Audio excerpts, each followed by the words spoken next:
Next चलते हैं हमारी नेक्स्ट वीडियो में, जहाँ पे हम बात करेंगे कंसोर्टियम नेटवर्क की।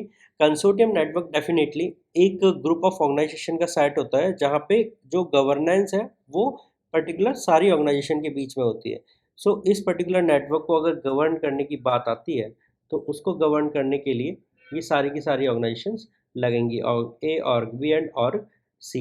ये लोग ट्रांजेक्शन वही सेम फॉलो करते हैं कि ब्लॉक ए का प्रेजेंट ब्लॉक बी में, ब्लॉक 2 का हैश प्रेजेंट ब्लॉक 3 में, ब्लॉक 3 का प्रेजेंट ब्लॉक 4 में, ब्लॉक 4 का 5 में, ब्लॉक 5 का 6 में। सो दिस इज हाउ ये पूरा ट्रांजेक्शन करता है। एंड इनका जो पर्टिकुलर ब्लॉकचेन है वो भी सेम ब्लॉकचेन पे अपने सारे ट्रांजेक्शन रिकॉर्ड करते हैं।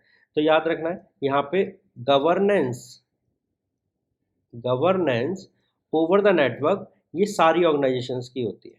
ठीक है, यहाँ पे ये परमिशन हो सकती है। ओके, बोले गवर्नमेंट ए, ऑर्गेनाइजेशन ए बोले कि मैं तो केवल लिमिटेड लोगों को अपना इनवाइट करूंगा नेटवर्क पे, ऑर्गेनाइजेशन बी बोले मैं तो सबको ही इनवाइट कर लेता हूँ अपने इस नेटवर्क पे।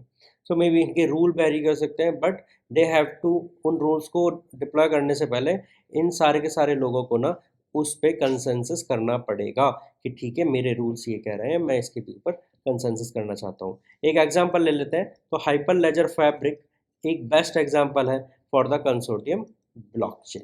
लेट्स चेक कि ओके प्राइवेट ब्लॉकचेन और कंसोर्टियम ब्लॉकचेन में ना डिफरेंसेस क्या क्या है। ओके, प्राइवेट ब्लॉकचेन और कंसोर्टियम ब्लॉकचेन में डिफरेंस क्या क्या है। तो सबसे पहले बात करते हैं नेटवर्क एक्सेस की। सो प्राइवेट ब्लॉकचेन रिस्ट्रिक्टेड होती है टू ऑथराइज्ड पार्टिसिपेंट, एंड यहाँ पे कंसोर्टियम रिस्ट्रिक्टेड होता है टू कंसोर्टियम मेंबर। जो कंसोर्टियम में ऑर्गेनाइजेशंस हैं उनके मेंबर्स के ही केवल अलाउ किया जाता है कि आप इस नेटवर्क का हिस्सा होते हो। गवर्नेंस इन प्राइवेट एक सिंगल ऑर्गेनाइजेशन के पास होती है, गवर्नेंस इन कंसोर्टियम ये एक पर्टिकुलर ग्रुप के पास होती है। Okay, participations limited to a specific organization or group, multiple organization participation यहाँ पे हो सकता है। ठीक है, कंसेंसस मैकेनिज्म डिफरेंट डिफरेंट हो सकते हैं, may proof of authority, fault tolerance, Byzantine fault tolerance, practical Byzantine fault tolerance, कुछ भी हो सकता है। सेम यहाँ पे कंसोर्टियम में वोटिंग हो सकता है, कंसोर्टियम अप्रूव्ड कंसेंसस हो सकता है, काफका हो सकता है, राफ्ट हो सकता है, what ever these people like for the consensus. Transparency limited होती है, ऑथराइज पार्टिसिपेंट्स को ही ट्रांसपेरेंसी मिलती है। यहाँ पे ट्रांसपेरेंसी शेयर करी जाती है among the consortium members. Privacy की बात करते हैं, privacy high level privacy available रहती है और डाटा कॉन्फिडेंशियल रखा जाता है, बिकॉज यहाँ पे बहुत रिस्ट्रिक्टेड लोग ऑथराइज पार्टिसिपेंट्स ही पार्ट ले पाते हैं।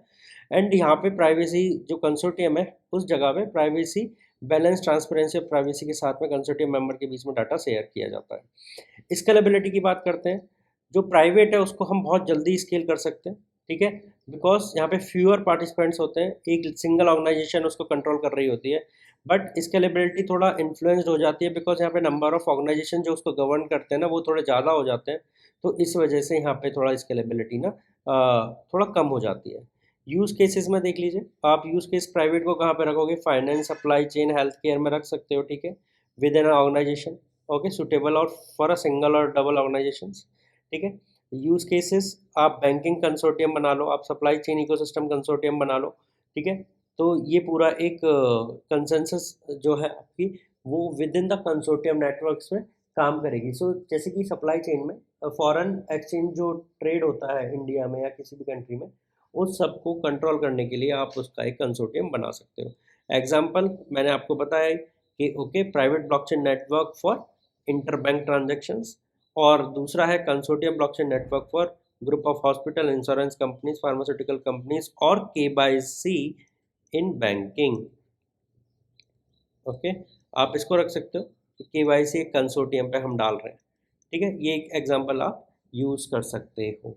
सो आई गेस ये वीडियो आपको सबसे पहले बताया होगा कि प्राइवेट ब्लॉकचेन क्या होती है, देन आपको बताया होगा कंसोर्टियम ब्लॉकचेन क्या होती है, देन वो डिफर कैसे करती है। तो की डिफरेंसेस मैं दोबारा से बोलना चाहूँगा। प्राइवेट में आपका की डिफरेंस है कि ऑथराइजेशन पार्टिसिपेंट इसको ज्वाइन कर सकते हैं, जबकि कंसोर्टियम में ये कंसोर्टियम मेंबर्स के ऊपर डिपेंड करता है कि वो अपने मेंबर्स को कितनों को ज्वाइन कराना चाहते हैं। बट हाँ, वहाँ पे भी लिमिटेड रहता है कि आप एक पर्टिकुलर कंसोर्टियम ऑर्गेनाइजेशन मेंबर हो, देन ओनली आप कंसोर्टियम के मेंबर बन सकते हो।